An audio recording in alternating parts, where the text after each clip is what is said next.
Greetings.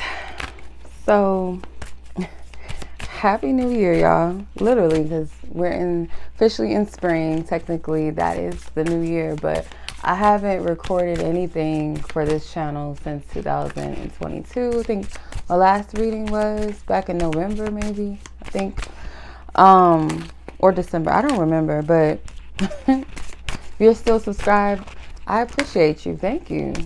Like, thank you for believing in me. Just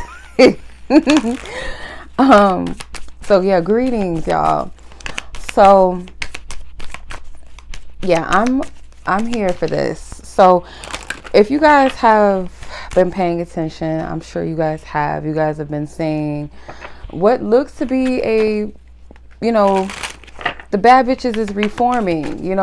They're turning their lives seemingly around, or you're starting to see that. And I feel like with every era, there is an end, right? Everything must come to an end. You can chuck it up to, okay, this is probably just for clout. Some of it is, coming into more of your grown womanhood, knowing that that whole bad bitch thing just doesn't last long. It doesn't get you anywhere. Divine feminine awakening, whatever you want to equate it to.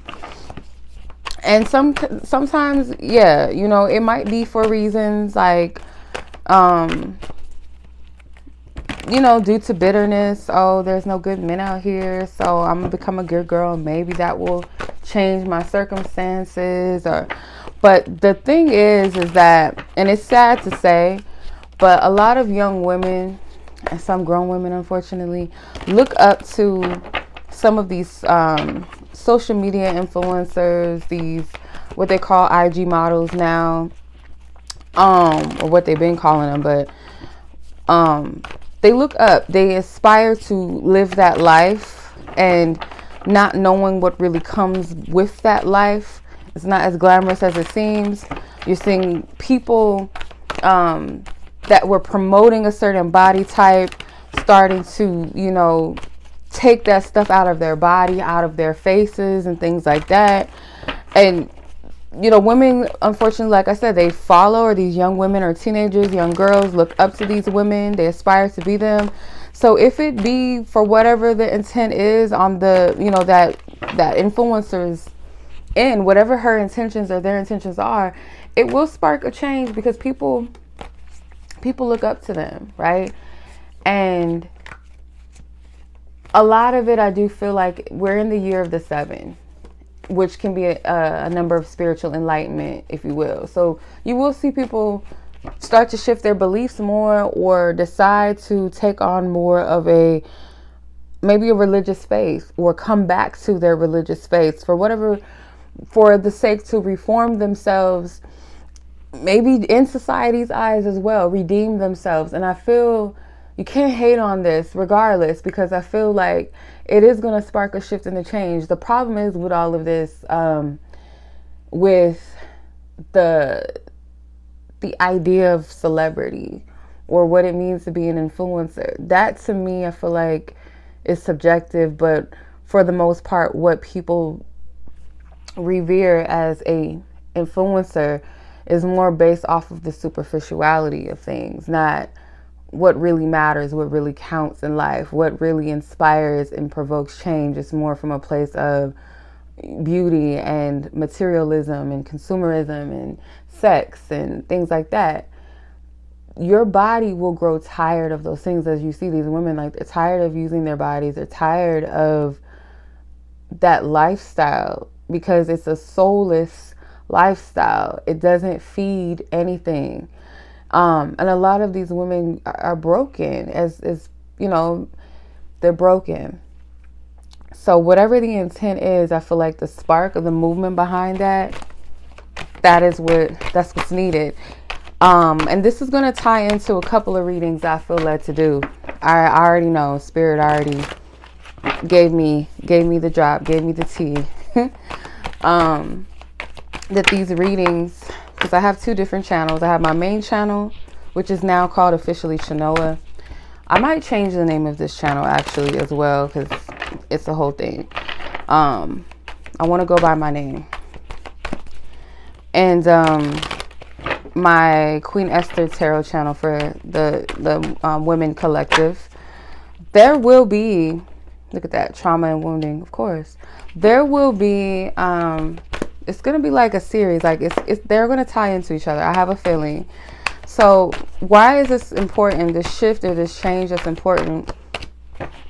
Why is it happening? Because it's going to make way for people like you that resonate with this. People like you, if you resonate with this to the degree of, you know, that there's a specific calling, that you have a mandate, you have certain people that you are assigned to, you are an intercessor for others. You're meant to walk into these spaces that where there's a lot of, I knew that was going to happen, where there's a lot of darkness. You got bad juju, a lot of witchcraft, a lot of spells, a lot of demonic energy, people that are in heavy trauma, wounds, people that have, from the day that they were born, may have been born into family, you know,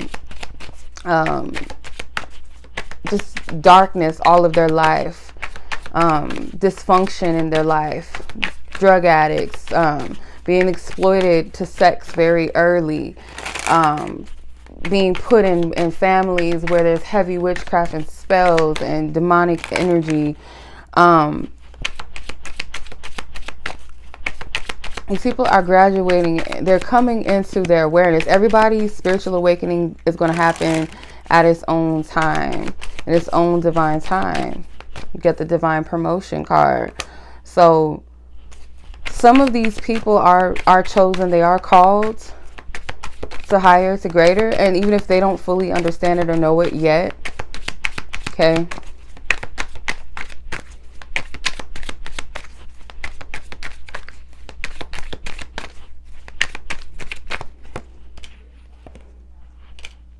Nine of Pentacles, Ten of Cups, and the Fool. Yeah. Some of it, this was all about money. In the beginning, money was what drove these people, material gain. And it takes a lot. Some of them might fall back into the trap again, especially for those ones, like, I'm turning my life over to God, or I'm done with this type of lifestyle. They might feel tempted to fall back into it, and they might, okay? Some of them might decide to leave relationships that don't serve them. Some of them might come into healthy relationships, or maybe even get married, start having kids or families with the Fool. Some of them just may decide to go a different path, and it's going to shock, quote unquote, their fans. I'm hearing, like, it's going to shock them. This is Uranus energy with the Fool. So something that is not, I'm just getting like non-conventional, but to a degree. Yeah, King of Pentacles.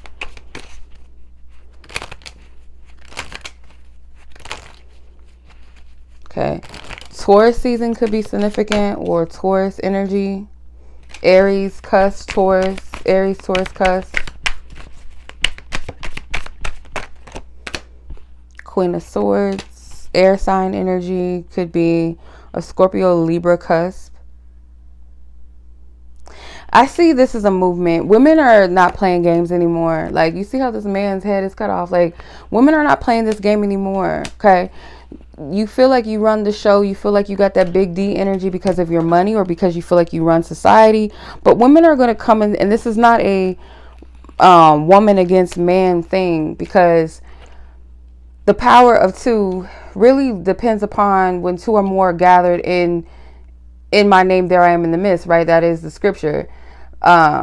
Meaning when two people are in agreement, in accordance to divine will, it's a very powerful force. But when you have all these males in this toxic masculinity, and it has to, like, when something is about to be extracted, it has to burst. It becomes very, very prominent. It becomes very, it bulges out, right? Before it's about to explode, before it pops, right? So this manosphere, this, what is it called? Red pill content. And basically it sounds like a gender war going on.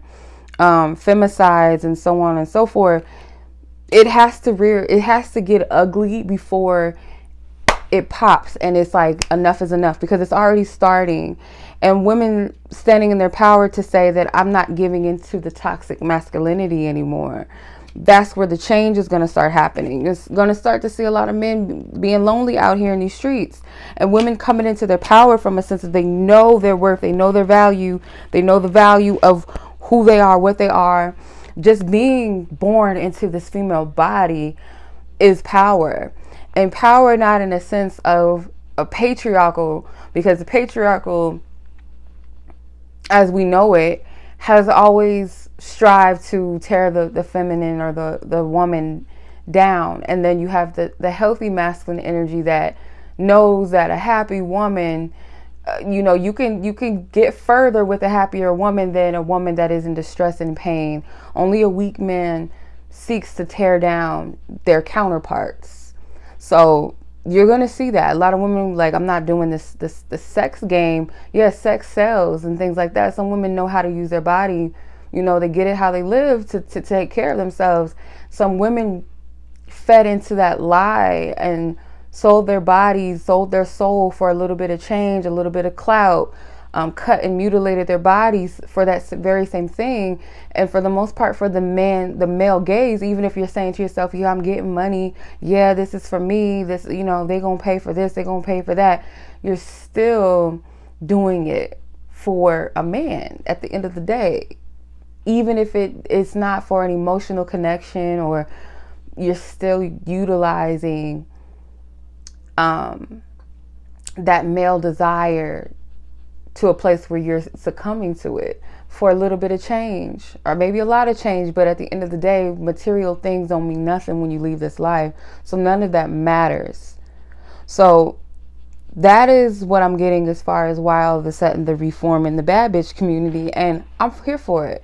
And like I said, even if it's for a gimmick or it's just a phase, nonetheless, it was a movement, and it's going to spark, because like I said, we had to keep it real. There's a lot of young girls, young women, and some grown women that aspire to be like these quote unquote bad bitches, or IG model, quote unquote, or social media influencers, because it paints a picture of this fallacy, of this fantasy of being desired and being rich and living the glamorous life and being able to sleep with men of prominence and being attached to that. And when you are broken, when you don't have a sense of true identity or your identity in God, you're going to seek external validation in material things. So likes and followers and money and instant gratification, that stuff is a high to a person that has a broken consciousness and a lack of divine identity. In other words, I'm gonna leave it at that, y'all. Much love, be blessed, be safe, be safe. Peace.